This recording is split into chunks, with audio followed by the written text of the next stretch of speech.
you're watching the Business Edge on New Central Television. Before we go over our next conversation, I'd like to go to one of the major markets in Nigeria to actually find out what the prices of the commodities are saying right now. And of course, if you were part of our first conversation, we looked at the fact that Fitch Ratings has actually given Nigeria a B, looking at a stable outlook for the Nigerian economy. So does that actually reflect what obtains in the outside world right there on the field? And we have Chairman Dabeng who will be sharing this update with us. Chairman, good morning to you. Kindly tell us where you are and let's understand what the prices are right now. All right, so we're currently in Oyigbo Market. We came to speak to a couple of traders as well as people coming in to buy things here. Find out what the situation report is. You know, we just celebrated the Salah celebrations. We just had the Salah celebrations. We're currently preparing for the Easter celebrations. And usually during this period, we see a lot of prices shifting. So we want to find out if this is the situation. So we have here with us Mr. Bright, and he's going to be giving us that situation report. Mr. Bright, can you tell us what's going on? We are at Oyigbo markets, right? We deal on foodstuff. We sell ebusi, obolo. All right, so please can you tell us what is going on as far as prices are concerned in the market? Are we seeing prices going up? Are they coming down? What's going on? In terms of food prices, some are going up, some are coming down. On obolo side, obolo is going down, while the ebusi is going up right now at Oyigbo. What about other non-perishable goods out there? Are we seeing any changes? You know, of course, you buy things as well. What's going on there? There's not any change in that. They are still going up.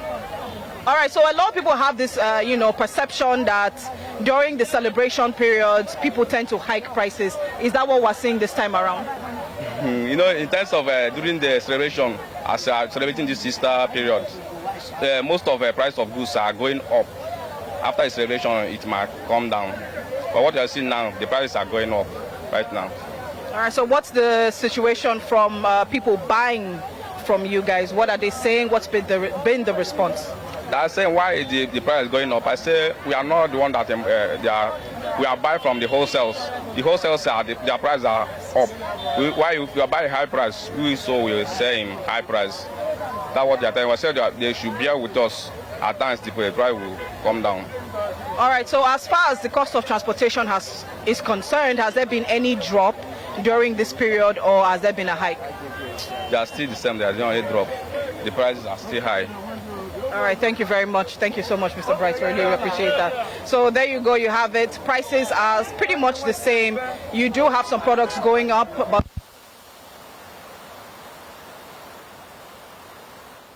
Chairman, thank you very much for that detail. At least we're able to understand the fact that prices of some commodities are still on the high side, while in some areas it fluctuates depending on some market forces and parameters around it. But then thank you so much, Chairman Dabeng. We are going to connect with you at some other time to get more details from you. It was nice talking to you.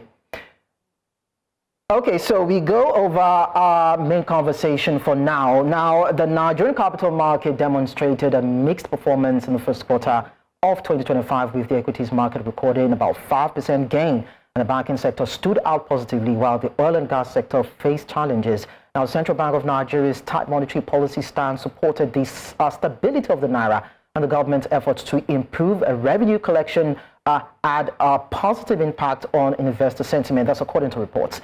As the market looks ahead to quarter two, potential areas of growth include renewable energy and technology, and investors are advised to be aware of global economic uncertainty and regulatory changes. This morning, our studios were joined by Akinwonuola Atitebi, is the head Treasury and Investment, CSCS PLC. Thank you so much for coming to our studios. Thanks for having me, Lekon. It's a pleasure to be here. Of course, it's nice to have you around too. So let's start by you giving us an evaluation of the Nigerian equities market. Let's even start from 2024 down into quarter one of 2025. So how would you rate the performance?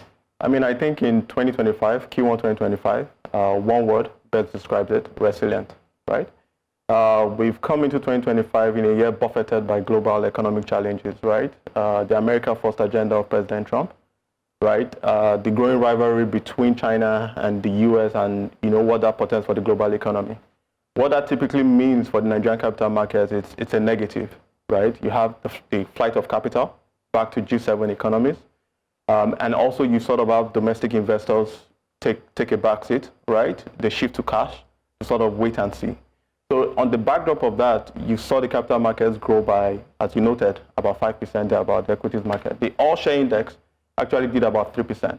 But if you take that back 12 months, it's been an explosive growth, period for the market. I think it did about over 40% thereabout, on the back of economic challenges that, even the Nigerian economy has had to deal with in the past 8 years. So, in one word, it's resilient. Regarding outlook, where do we see the capital markets going in Q2 2025? I think the capital market is poised for, in my view, for a further surge, barring a total economic meltdown on the global stage, right? And the pause in the tariffs that we've seen with Donald Trump's administration gives us sort of hope that the US and China will sort of, bring down the temperature of the global economy. And if we avoid a global recession, the capital markets will be on a tear Q2 2025, in my view. Okay, that's cool. But then let's still look at Nigeria as it were. Which sectors would you say are the hardest hit, either negatively now or positively? And which or what key policy drivers would you say is actually driving the activities I was seeing? Okay, I'll start with the latter part of your question. What are the policy drivers? The Nigerian economy is really a one-story economy, right? Economic reforms of the current administration. Now, typically, when you're coming from deep economic malaise of the past 8 years, what you would have is a first phase of reforms. And I think on those first wave of reforms that sort of stem economic catastrophe down the road, the government has been upfront, right? They've taken the hard decisions, fuel subsidy removal, FX convergence, monetary policy normalization, right? Improved oil output. Those key reforms have sort of stabilized the Nigerian macroeconomic environment in the short term.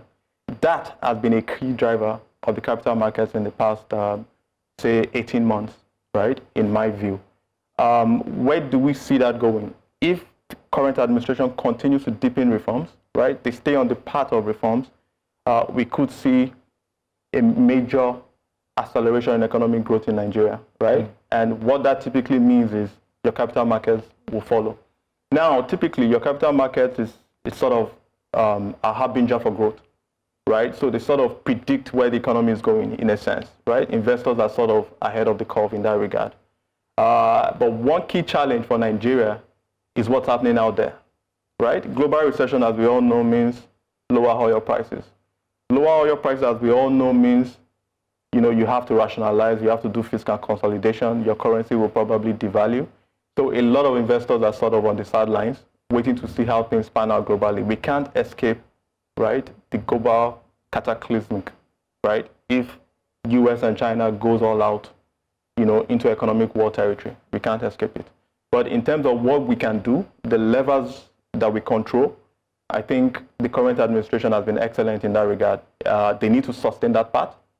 They need to avoid the temptation, right, to sort of claw back, bring back fuel subsidy, claw back to capital controls. They need to stay the course, hold the line. Yeah, and I was, going to ask about the sectors, most especially the ones taking the jabs right now, and the ones that you feel would be the pivots for growth. Absolutely. So, in terms of overperformance, I think the banking sector, right, has exceeded expectations of investors.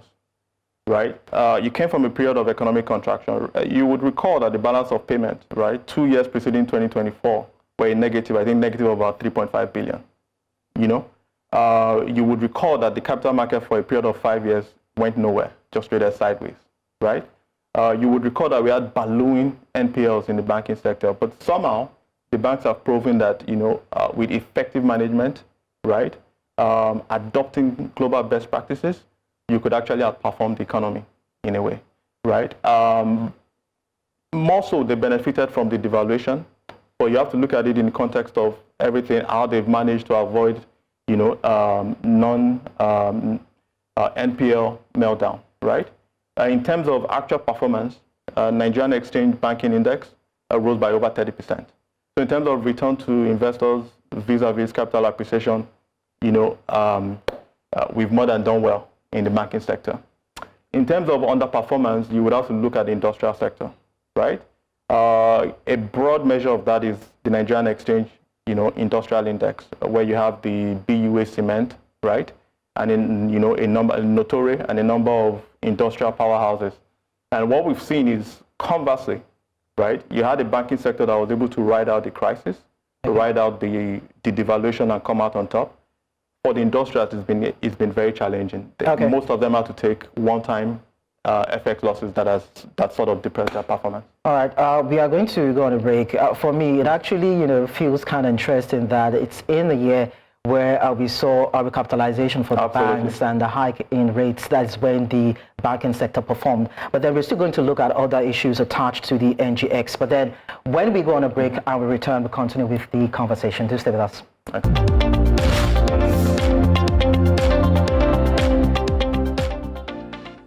And on Business Edge, we'll be looking at the performance of Nigeria's capital market, a bit of, mixed reactions that we've recorded so far, dovetailing into Q1 of 2025. But then I've been talking to Akinwonuola Atitebi, who is the head Treasury and Investment, CSCS PLC, who has been very optimistic for the future, saying that if the government remains on its course, then we might just see exponential growth.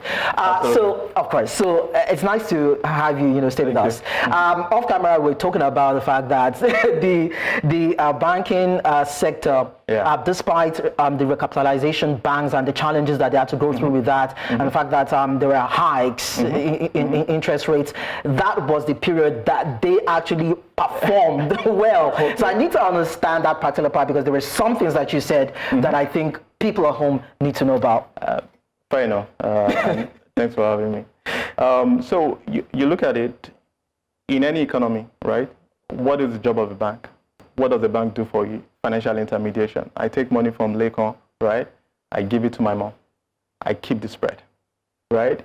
In an environment of high inflation, your central bank typically reacts to that by increasing interest rate.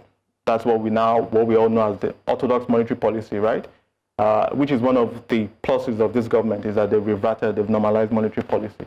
So when they do that, what happens? It means that, what the banks get charged, right, for their monies with the CBN increases. The banks immediately transmit that to customers, right? But here's the trick.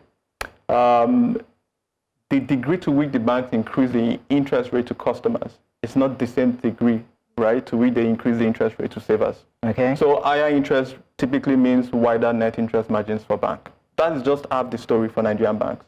The other half of the story is that over time, right, and this maybe speaks to the quality of leadership, right, of the sector, the Nigerian banking sector, is that a number of Nigerian banks had sort of dollarized portions of their balance sheet. They had dollar loans there, they had dollar investments. When you had that devaluation, that steep devaluation, right, from 750, right, to about 1,500 thereabout, the banks benefited from that revaluation process, right, by what you call a revaluation gain on their books. And that fed into their profits and also fed into their capital base, right? Incidentally, making them stronger. In addition to that, you had a CBN that insisted that the bank should increase their capitalization. So right now, this is one of the safest banking sectors to be invested in my view, in sub-Saharan Africa. All right, that's quite interesting. All right, so let's bring it back to the NGX All Share Index. It actually grew by 2.66% in Q1 of 2025. But then we still see situations whereby some investors still, do sell-offs.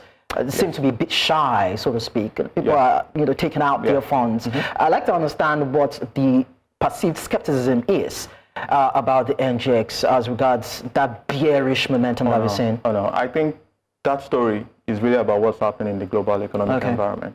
That's one. Two, quarters, like the end of a quarter, really for a lot of investors means they need liquidity, right? So they sort of cycle out of positions. But you do have a situation where, an investor looks out into the horizon, right? It sees President Trump, President Xi of China going at it. You're saying that What that translates to is darkening clouds, right? You don't know what else is coming, the rise of uncertainty. So what do you do as a smart investor? If you had 100 billion invested in equities, which is one of the high-risk asset classes, also high reward, you want to claw back some of that into cash, right? And why do you do that as an investor? You want to wait for an opportunity to buy at lower prices. So it's not necessarily negative that you have some sell-offs and profit taking. It also means a lot of investors are sort of transiting into cash and waiting for lower prices to buy up, to buy cheaper, right? To buy shares cheaper. All right, so let's now, do a little bit of prediction. I understand your standpoint now. Looking ahead into quarter two, what do you think that the outlook will look like for the capital markets? What are the risks that you would feel that investors should also be looking out for? Absolutely. I think right now, the only story out there for an investor is what's happening in the global economic environment. That's the only big in my issue. view, I mean, if you're a big investor, that is the wave coming at you, right? You could be in another 2008 moment. In 2008 moment, it didn't matter whether you're analyzing the balance sheet of First Bank or not. What was happening there was Lehman Brothers collapse, and what that meant for markets globally. It was red ink entirely. So right now, most investors that know their onions, they're sort of waiting to see what is, Donald Trump has paused the tariffs for 90 days or so, I think. We're waiting to see what happens out there. Some predict that the U.S. is already in a recession. Some say it's close to a recession. A recession for the U.S. economy, combined with a recession for China, what does that do to oil price? Oil price collapse, what does that do to Nigeria's macroeconomic environment? Regardless of what President Tinubu does, if oil price collapses, it's a major challenge for the economy, right? One that will test the government's resolve for reforms. Okay, so we are going to go on another break. I'm actually scared right now. When we come back, we'll look at... Not to scare you. Of course, I understand. When we come back, we'll look at... I understand. You said that regardless of what the president does, but there's got to be some sort of a way whereby we can create a buffer or probably mitigate if there's going to be a global economic headwinds. But then we'll go on a break and we'll come back to get your final thoughts on that. When we return from the break, we'll end the conversation. We'll be back in a bit.